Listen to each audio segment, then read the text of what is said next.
Bienvenue sur Je suis née 3 fois, osons la guérison. Et aujourd'hui, nous osons la guérison avec Solène, dite la mauve, par moi, entre autres, mais je pense pas être la seule. Solène, souvenez-vous, il y a une vidéo où elle explique, elle est botaniste, chimiste, plein de choses. Jardinière. Chimiste. Et aujourd'hui, elle va nous parler du romarin. Voilà. Donc, écoute, la parole est à toi. Parce que tu as besoin de l'assiette, mais... Hop, en fait... Mais déjà, je voulais vous parler du romarin parce que c'est une plante qu'on trouve de partout, qui borde nos allées, qu'on trouve aussi en sauvage. Et pourtant, elle est tellement méconnue. Moi, j'ai découvert en balade avec Solène. J'ai découvert... C'est un secret que tu vas nous partager, mais j'ai trouvé ça génial parce que c'est une plante que nous connaissons bien et qui est quand même très présente, mais finalement assez méconnue. Exactement. Et elle est très puissante. Alors déjà, on l'utilise bien sûr en aromate, ça c'est le plus connu. Mais pour ses propriétés médicinales, c'est vraiment très intéressant. Alors juste en aromate, sec ou pas sec, pareil ? Oui, pareil, sans problème. Quand on n'a pas en sec et qu'on l'a directement... chez nous, on peut en cueillir un petit peu et bien sûr la mettre sur nos... Je te poserai plein de questions comme ça parce qu'il y a plein de ondits qui circulent. Oui. Je pense au laurier par exemple. Tout à fait. Si tu le mets, qu'il est pas sec. Alors laurier c'est différent. Non mais justement, c'est pour ça que je vais te demander par exemple sec ou pas sec parce que suivant, il y en a qui m'ont dit c'est comme le laurier, non pas vraiment. Tout à fait. En fait, ça dépend vraiment des plantes, mais il y a beaucoup de plantes qu'on peut utiliser en frais. En fait, le séchage, c'est en soi une transformation pour pouvoir le conserver. Donc c'est si on n'a pas la plante sous la main. C'est pratique d'avoir la plante sèche parce que des fois, elle fleurit qu'une seule fois par an. Et là, on a envie de se faire une réserve pour l'année, donc on la sèche. Mais c'est une transformation, donc ça peut dégrader un peu la plante. Le mieux, quand c'est possible et quand c'est pas toxique, bien sûr, c'est d'utiliser frais. Et donc c'est le cas du romarin. C'est le cas du romarin, oui, tout à fait. Donc utilisable toute l'année. Utilisable toute l'année sans problème, surtout que il fleurit maintenant. On est au mois de novembre. C'est assez incroyable de voir encore ses fleurs. Alors, ça dépend un peu des romarins, ils ne fleurissent pas tous au même moment, mais en ce moment il est en pleine fleur, en pleine floraison, et c'est assez incroyable de voir ces petites fleurs qui ressemblent en fait à des petits orchidées, si on a envie de dire, c'est pas du tout la famille des orchidées, mais c'est très beau. On appelle ça des lamiacées, donc c'est une famille de plantes avec des caractéristiques assez particulières. Et les fleurs, donc, ont vraiment une forme un peu d'orchidée, c'est ça. Donc, on dit qu'elles sont bilabiées. Elles ont une lèvre inférieure et une lèvre supérieure. C'est assez caractéristique.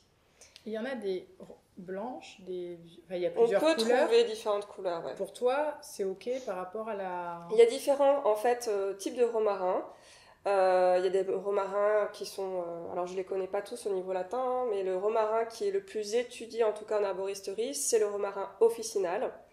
Donc c'est celui-là, c'est celui qu'on trouve en sauvage. Mais après, en niveau horticole, il y a plein de dérives différentes. On peut tous les utiliser de la même manière. Par contre, ce qui est intéressant avec le romarin, c'est qu'on trouve des chémotypes. Donc c'est des types de chimie différents. C'est un peu la même chose avec le thym. Par exemple, pour le thym, il y a le thym à linalool, le thym à thymol. Donc c'est avec des essences aromatiques qui sont un peu plus présentes que d'autres. Et pour le romarin, ça peut être le romarin à carvacrol, à cinnalol, à géraniol. Voilà, il y a plein de types de romarins également différents. Mais je peux les utiliser ? On peut les utiliser d'une manière ou d'une autre. Alors, on va l'utiliser peut-être sous différentes conditions. D'accord. Un type de romarin plutôt qu'un autre. Mais celui que nous achetons... Celui qu'on achète en pharmacie ou en herboristerie ou même en alimentaire, c'est le romarin officinal, c'est le plus connu. Donc c'est celui-là dans lequel on va parler. Blanche-violette un peu. Oui, après la fleur, ça va pas être... la couleur de la fleur, ça va pas être le plus caractéristique. D'accord. Parce qu'en fait, ça dépend de la génétique, tout simplement. Donc c'est pas ça qui va nous indiquer quel type de plante c'est vraiment. On va s'arrêter à plutôt le port, par exemple, arbustif. On va s'arrêter sur la taille, mais ça sera d'autres caractéristiques, en fait. En tout cas, cette plante fait partie de la famille des lamiacées, et cette famille-là est très large, contient énormément de plantes aromatiques, donc qui libèrent des essences aromatiques, des huiles essentielles. Et les huiles essentielles pour les plantes, c'est très important. À la fois, ça attire les insectes, mais ça les repousse. Et puis, ces essences volatiles sont très utiles aussi pour nous, les humains, parce qu'elles ont plein de propriétés médicinales. Alors, au niveau des propriétés médicinales, est-ce que tu t'en souviens d'une en particulier qui t'a Alors vraiment moi, marqué? je vous cache pas que j'ai invité Solène, j'avais vraiment une idée derrière la tête. Solène nous dit qu'il y a des études et vraiment des recherches par rapport au romarin et la pathologie d'Alzheimer. Donc autant vous dire que j'étais super contente d'entendre ça parce que bah voilà, nous avons vraiment aussi dans nos jardins des moyens de prendre soin de la mémoire. Je trouve ça beau. Tout à fait. Et ça, c'est assez méconnu en fait. C'est que le romarin est riche en terpènes qui ont des propriétés déjà antioxydantes, donc contre le vieillissement cutané de la peau ou même de nos cellules tout simplement. C'est très intéressant. Et en plus de ça, il y a un terpène en particulier qui s'appelle le rosmarinol, je crois. Je peux regarder? Vas-y, vas-y. Hop, que je ne me dise pas de bêtises. Rosmanol, donc, qui s'appelle le rosmanol, qui en fait inhibe l'acétylcholinestérase. Peut-être que ça te parle. Ah bah, carrément. Voilà. Donc en fait, la concentration d'acétylcholine augmente quand on le prend dans notre cerveau et ça aide vraiment pour la mémoire. Donc c'est vraiment très intéressant de l'utiliser justement quand on a des troubles un peu cognitifs, qu'on sent qu'on est un peu fatigué mentalement, qu'on a des petites pertes de mémoire, ça peut vraiment stimuler notre cerveau. Mais genre même les étudiants en fait. Même les étudiants, bien Alors entendu. je l'utilise comment? En infusion tout simplement. En petite couronne. C'est ça, une couronne de romarin. Je fais mes examens comme ça. Voilà, c'est ça. Pour les étudiants, bien entendu. Alors, c'est plutôt forcément Tisane. en tisane, tout simplement. Ouais. Mais du coup, enfin, moi, le souvenir que j'ai de la tisane, c'est que c'est quand même assez fort. Alors, justement, j'en ai fait une. Ah. Je voulais la partager avec toi et puis qu'on voie un petit peu justement ce que tu ressens quand tu goûtes cette petite infusion. Alors là, elle est froide hein, parce que je l'ai fait macérer depuis un petit moment. Hop. Bon, nous avons Michel, Phébé et Virginie qui vient tout à l'heure. Pour la dégustation. Alors déjà, tu vois la couleur un petit peu qui est assez extraordinaire. Ça nous indique déjà qu'il y a des flavonoïdes qui sont présents, donc des molécules antioxydantes qui sont vraiment très intéressantes. Et quelquefois, alors mélangé avec d'autres plantes, la couleur est très rouge. Alors, ça dépend vraiment du romarin qu'on prend et comment on l'extrait. Mais je trouve que déjà la couleur est assez extraordinaire. Là, c'est que du romarin pur. Ah oui, ça sent vraiment le romarin. Ça sent vraiment très fort. Et là, tu as fait comment pour en arriver là? Alors là, c'est juste une infusion classique. Alors j'ai mis plusieurs branches. Hein. J'ai mis à peu près 1 litre d'eau chaude.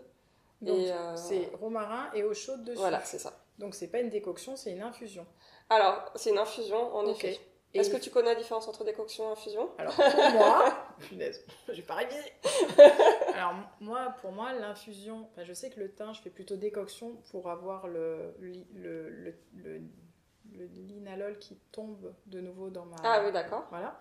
Mais sinon, l'infusion, je mets la plante et je verse de l'eau chaude.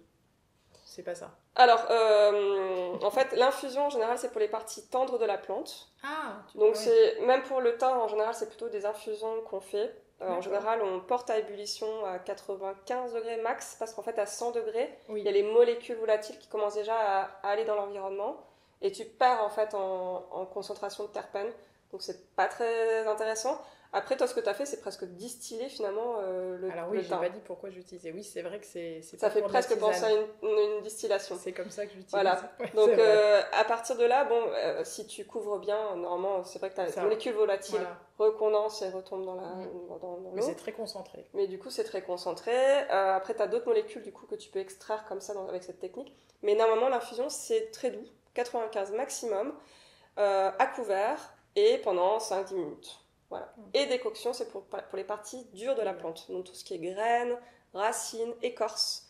Là, on va vraiment commencer à température basse. On va monter en température jusqu'à 100 degrés et on maintient cette température pendant au moins 20 minutes. Et là, on extrait déjà des choses un peu plus coriaces, hein, déjà parce que les parties racines, corps sont dures. Et puis, voilà, ça va plutôt être des tanins, des choses un peu plus longues à extraire. C'est-à-dire que verveine, pareil, ça serait plutôt infusion. Infusion, tout à fait. Ok. Bon, alors, santé. Attends, alors, tiens là en bas, comme ça, nous... Hop. J'aime bien quand ça fait cloche. Ça fait très Noël, tout ça. Ah oui, c'est intense. Hein. Alors, qu'est-ce que tu ressens du coup quand tu goûtes cette... Pour moi, ça me remplit vraiment la bouche. Mm, mm. Et c'est... Ah oui, ça remplit vraiment... Bah, c'est fort, quoi. C'est très fort. Ah oui. Ah oui, c'est très fort. Alors, qu'est-ce que tu ressens? Est-ce que tu as des arômes particuliers ou que tu pourrais décrire?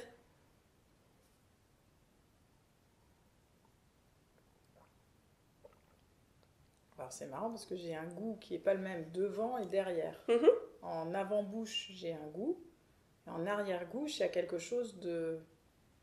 peut-être je me trompe, mais presque amer. Oui, tout à fait. Eh bien, c'est une de ses propriétés. L'autre propriété très le foie. intéressante, exactement, c'est son amertume. Ah oui, c'est impressionnant. En effet, le premier goût qu'on sent, c'est tout ce qui est enfin les arômes et les essences en fait Oui. qu'on ressent, qui sont volatiles en bouche. Et le deuxième goût, en arrière-goût, c'est justement le côté amer. Ah oui. Alors le côté amer est très intéressant justement parce que c'est un tonique du foie. Donc tout ce qui est amer en général permet justement de stimuler le foie et de produire de la bile. On appelle ça des propriétés cholérétiques et cholagogues. Donc ça expulse la bile et ça permet déjà à augmenter la digestion. Donc déjà, on commence à digérer en fait dès qu'on produit de la bile. En général, quand on mange amer, on commence à saliver également. J'allais dire, je salive pas pareil que voilà. tout à l'heure. Ouais. On commence à saliver, c'est qu'il y a les amylases qui commencent à aussi s'excréter.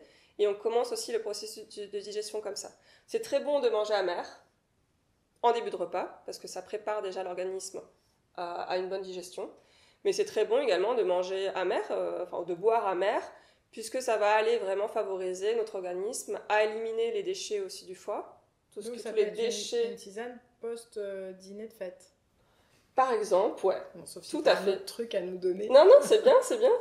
Non, c'est une très très bonne idée. Post-dîner de fête, c'est pas mal.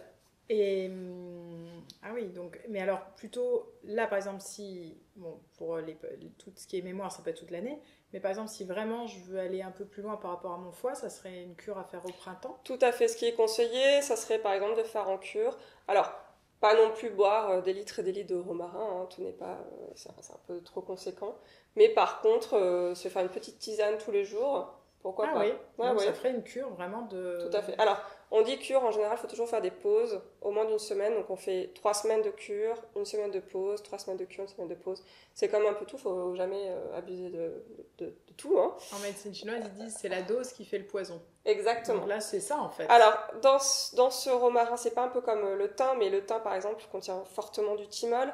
Le romarin en contient un petit peu également, donc c'est des molécules qui peuvent être toxiques pour le foie. Donc, il ne faut jamais vraiment en abuser. Voilà, il faut toujours faire des pauses, en tout cas ressentir comment est notre organisme face à ça. C'est une plante également qui éveille et qui est un peu excitante, qui peut remplacer un peu le café le matin. C'est une plante qui est... Je suis en train de voir la tête de ceux qui boivent du café ce matin. Tu dis non, ce matin, je te propose un truc. On boit du romarin. On boit du romarin. Non, c'est... Mais pourquoi pas, ça peut faire un beau succès d'année de café. Un petit peu d'ailleurs comme la chicorée qui est amère en fait. Hein. Le café est amer. C'est des choses qui sont plutôt digestives du coup. Hein. Quand on boit de la chicorée du café, c'est pour digérer également. C'est pas pour exciter, mais c'est pour aussi digérer. En tout cas, cette plante, ça dépend pour certaines personnes. Certaines personnes ne vont pas être aussi sensibles que ça. Mais beaucoup de personnes, en tout cas, sont plutôt éveillées par le romarin. Ah oui, pour moi, c'était une plante tonique. Voilà, qui est tonique, exactement. C'est une plante tonique. Tonique du foie, mais tonique aussi cérébrale. C'est génial. Voilà. Bon, ben, à la bonne vôtre. Santé. Bon romarin à tous, au petit déjeuner, après les repas, avant les examens, pour vous rappeler de tous les bons moments et de tous les moments de la vie. C'est bien. Bref, le romarin, c'est bien, quoi. Le romarin, c'est bien. À bientôt sur Je suis 3 fois, osons la guérison. C'est